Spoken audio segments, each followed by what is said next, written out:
Yusuf alayhi salam, when he comes out of jail, right, he's humbled by the circumstances that Allah has put him in over and over again. And yet he's an extremely confident person. Because when the king sees a dream and he says, what does this dream mean? He didn't just interpret the dream. He told them what they need to do for the next 15 years. 14 years and then one. That's what he told them to do. Like an economic plan, sitting in a jail inmate, look at the reality of it, a jail inmate telling the leader of a country how to run the nation for the next decade and a half. Right? And then not only did that confidence come out, he wasn't even in any position, he was still in the jail cell when he said it.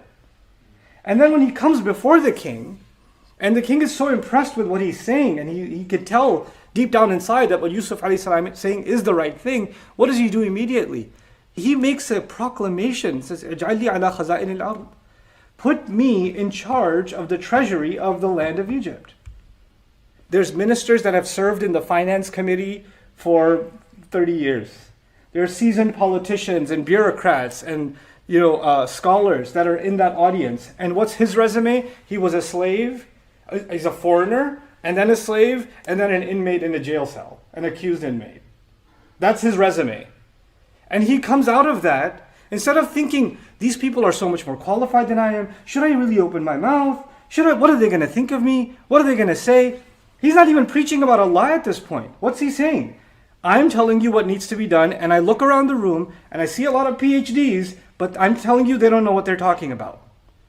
And I know what I'm talking about. I'm not being arrogant about it.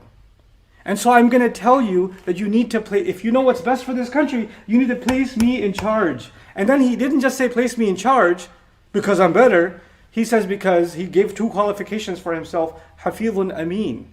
He says, one, I will safeguard this duty, meaning I can be trusted with this responsibility, and I'm trustworthy. So he actually highlighted qualities of himself that Allah has given him. It's not like, oh wow, somebody's praising themselves, they're tooting their own horn, like they're describing their own good qualities. What is that? That's arrogance. No, it's not. In some cases, that's not arrogance. When you think you're the right person for the job, and when you go for an interview, you're not humble. You say, I think I'm the best person for this job. And here's why. You have to demonstrate confidence. You have to put what Allah has given you to work.